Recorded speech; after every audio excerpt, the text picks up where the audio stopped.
उत्तर प्रदेश के सहारनपुर में हुए जातीय संघर्ष के बाद मंगलवार को बीएसपी सुप्रीमो मायावती सब्बीरपुर गांव पहुंची और मीडिया के सामने सूबे की बीजेपी सरकार पर जमकर हमला बोला। उन्होंने कहा कि बीजेपी की सरकार जातिवाद और पक्षपात के आधार पर चल रही है। सहारनपुर पहुंचने से पहले मुजफ्फरनगर में कई स्थानों पर बीएसपी कार्यकर्ताओं ने मायावती का स्वागत किया। इस दौरान मायावती के साथ सतीश चंद्र मिश्रा भी मौजूद थे। यूपी के वाराणसी पहुंचे समाजवादी पार्टी के वरिष्ठ नेता और राज्यसभा सांसद कुंवर रेवती रमन सिंह ने केंद्र की नमामि गंगे परियोजना पर मोदी सरकार पर निशाना साधा। उन्होंने कहा कि जब गंगा में पानी ही नहीं है तो गंगा को निर्मल बनाने के लिए इस योजना का क्या मतलब है। रेवती रमन ने कहा कि समाजवादी पार्टी सितंबर में अविरल गंगा के लिए काशी से राष्ट्रीय आंदोलन शुरू करेगी। साथ ही उन्होंने इस आंदोलन में सीएम योगी से साथ देने की अपील भी की।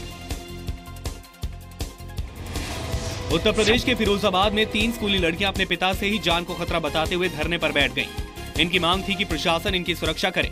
हालांकि बाद में प्रशासन से आश्वासन मिलने के बाद लड़कियों ने धरना समाप्त कर दिया। दरअसल विभव नगर के इन बच्चों के पिता इनकी मां की हत्या के आरोप में जेल में बंद हैं और ये तीनों अपने नाना नानी के घर पर रहते हैं। आरोपी पिता इनकी प्रॉपर्टी को हड़पना चाहता है। यूपी के पीलीभीत में 2 कंपनी पर स्वैप मशीन बेचने के नाम पर लाखों रुपए की ठगी का आरोप लगा है। आरोप है कि Bharvi financial services private limited और पार्थ एंटरप्राइजेज नाम की 2 कंपनियों ने नोटबंदी के दौरान कैशलेस ट्रांजैक्शन को बढ़ावा देने के लिए अखबारों में स्वैप मशीन का विज्ञापन दिया था, जिसके बाद कई व्यापारियों ने इन दोनों कंपनियों से स्वैप मशीन खरीदी थी।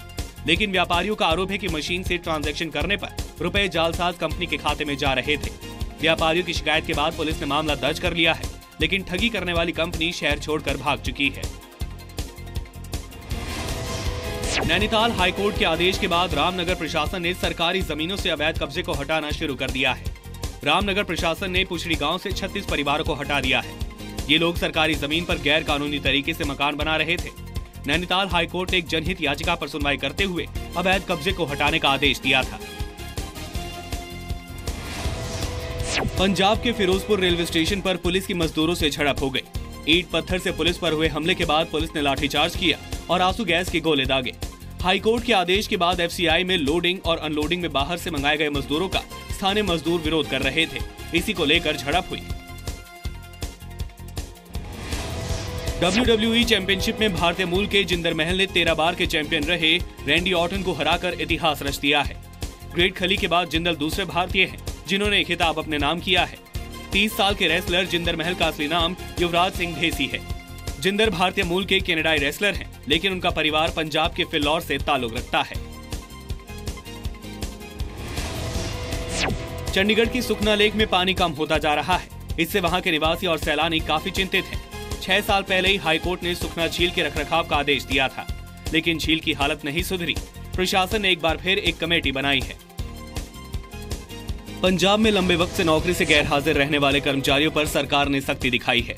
ऐसे कर्मचारियों के खिलाफ सरकार ने नोटिफिकेशन जारी किया है। नोटिस में सरकार ने कहा है कि सरकारी कर्मचारी कई दिन तक ऑफिस नहीं आते तो उन्हें इस्तीफा दिया हुआ माना जाएगा। पंजाब के फरीदकोट में दुगियाना गांव के लोगों ने पीने के पानी को लेकर मटके तोड़कर प्रदर्शन किया। दुगियाना के निवासियों को करीब 5 महीनों से पीने का पानी हासिल नहीं हो रहा है।